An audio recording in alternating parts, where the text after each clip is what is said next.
Sir, sino po sila, sir? Eli Evangelista. Okay, Boss Eli, anong auto itong dala natin dito, Boss Eli? Mitsubishi Galant Lambda. Lambda. Ito, usapang old school tayo, boss. Boss Eli, syempre, very curious sa mga auto natin. Paano po ba kayo nahilig sa pagkakotse, boss? Sige po. Naku, bata pa ako. Mahilig na ako sa mga matchbox eh. Pinagbabanggaan ko nga yung mga kotse ko. Pero ngayon, mas iba na ang laruan natin. Iba na, iba na. Oo. Pero mas magastos, tama ba? Mas mag-aaral siya. Mamaya pag-usapan natin, Boss Eli, syempre, this auto culture, okay lang po ba? Check natin loob, labas, makina, okay lang. Okay lang, okay lang. Pwede, pwede. So, tara, check na natin.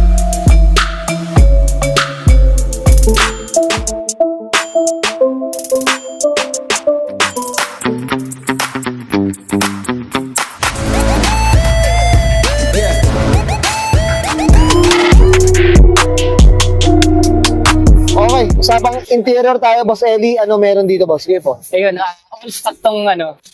Ang team namin, all stock. Okay. Ayun, no, grabe. No. Ito, boss, ano ba tong mga ano natin? Ito, na-re-up na ba yung mga upuan? Ano po? Nari-up na yung interior nito Okay. by ano, Danny sa upholstery. Dahil sa upholstery. Ayun, mga auto, papidito. Maganda, oh. Ang linis. Ito, pati sa taas, boss. Ito. Pati yung headliner, yes. Oh, grabe. No. Tsaka parang one color lang siya halos eh, no? Gray lang tayo all the way, mga auto. Okay. Pero, Boss Eli, nung nakuha niyo yung sasakyan, ano ba siya? Sobrang pagod ba yung ano, interior? Anong condition niya? Yung interior niya, nari-up na rin dati. Okay. Pero sinundan namin yung original na ano, yung mga lukat-lukat na ganito. Okay. Ito, yung mga lukat. Oh, ayan, no? Para talagang ano eh, no? Yung... Ginaya namin yung ginagawa sa catalog din talaga. Oo, basic. Okay. Boss Eli, okay na tayo dito sa loob. Okay. Check natin labas. Okay lang? So, tara. Tough long battery. Tough and long lasting.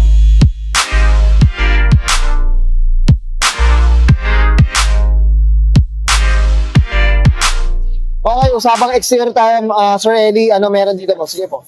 Ayun, yung tinry namin i-restore yung mga headlight, nakakuha kami ng brand new, pati itong ilaw dito. Pero yung iba, like, yung ibang ilaw, like yung fender light, Okay. ni-restore na lang namin kasi wala na talaga makitang pyesa eh. Mahirap din talaga, boss. Oo, no? ano? Grabe. Tsaka ito, mga auto, kahit yung ilalim, ayan, no? Painted, oh. Ang kinis, eh. Grabe. Ito, anong kulay pala nito, Sir Eli? Sherwood Green. Ayan, no? Ginawa namin yung original paint. Ito, mags na ito. Ito talaga original pa niya. Yung original na mags niyan, nakabanana na kasi ito eh. So, Okay. nag-grab kami nung stock niya. Tapos, ni-restore namin. Restore na So, to. ni-diamond finish siya. Diamond finish, bro. Grabe, oh. Pwede kang kumain dito, eh. Sa kinis, tama ba, Boss Eli? Ang linis, mga kauto. Ayan, no, tingnan nyo. So, ito talaga, hindi na talaga ginagamit. Ano, talagang bawal na.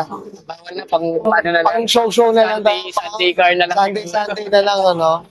Ito mga salamin natin, Boss Eli, ano ba, palitan na. Itong salamin natin, pinadetail ko siya para bawasan yung Scratches, no? scratches niya. Okay. Hindi na masyadong sinagat kasi magkakagrado yung salamin. Ganun ba yun? Pag ano, pag... Kaya hinabol natin yung lalim ng oh, lalo. magkagrado na yung Hey guys, mga kauto, may nalaman tayo dyan. Gandang information na, Boss Eli. Salamat dyan sa info na yan. Tsaka kompleto ba yung mga ano? Yung mga moldings, ano, kata yung mga ano. Kaya yung symbol ng lambda. Oo, yung lambda. Oo, yan, ganap pa. Oh. Tsaka ito, di ba? Ano pa, meron pa, ano? stainless. Yung stainless. Stainless, aluminum pala. Ay, aluminum. Wow. Oh. Grabe. Sige, boss, dito sa likod, ano ba? May pinalitan po ba? Dito, yan, yung tail light, bago siya, tsaka yung reverse light, bago din. Yung mga bumpers na nakikita mong ano, Okay. pinarichrome na siya. Okay. Mga auto, ito yung ilalim. Grabe, oh.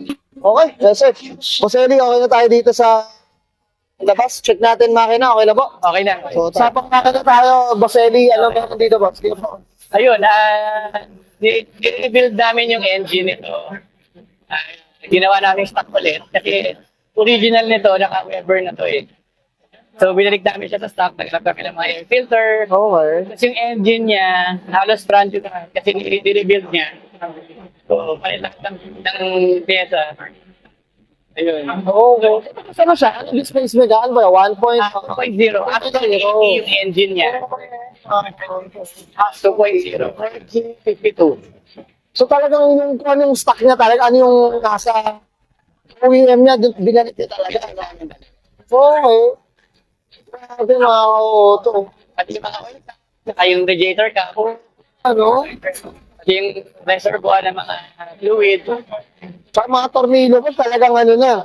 Pinaka-chrome na. Oo. Chromate na. Synchromate rin talaga. Nakasynchromate na mga grabe. At syempre, gawa ng Chameleon po, syempre. Yung, mamaya promote natin ang Boselli. Okay na tayo sa Boselli sa makina. Okay. Okay, So, yun tayo. okay yan guys, nakita natin interior, siya engine, din, syempre usapan lang tayo, dalang Lambda, mga auto dito kay Boss Eli Evangelista. Boss Eli, syempre di mawawala, shout out na tayo, boss. Give a go po. Okay. Ayun, shoutout sa sa mga kaibigan natin, sa car community, yung mga nagbigay ng tips kung paano mabuo ng successful yung car. Yun. Kasi yung iba, alam nila yung mga lumang, hindi ko na kasi naabutan to, medyo 70s pa to eh. So, yung mga tips nila, yun, nakatulong. Ito yung mga nag-build ng mga upholstery, mechanic, yun. Tapos ayun, kung gusto niyo magpapintura sa Chameleon Auto Paint Specialist, you're all welcome. Boss, ano ba ang page ng Chameleon, boss? Chameleon Auto Paint Specialist, meron kaming Facebook page, may Instagram din, and TikTok. Yun, well said. Okay, Boss Eli, okay na, boss? Okay na, thank you. Okay, so let's and Sir Eli Evangelista Basa na 1981. Usapang Mitsubishi Galant, usapang Lambda tayo mga katon. This is Auto Culture.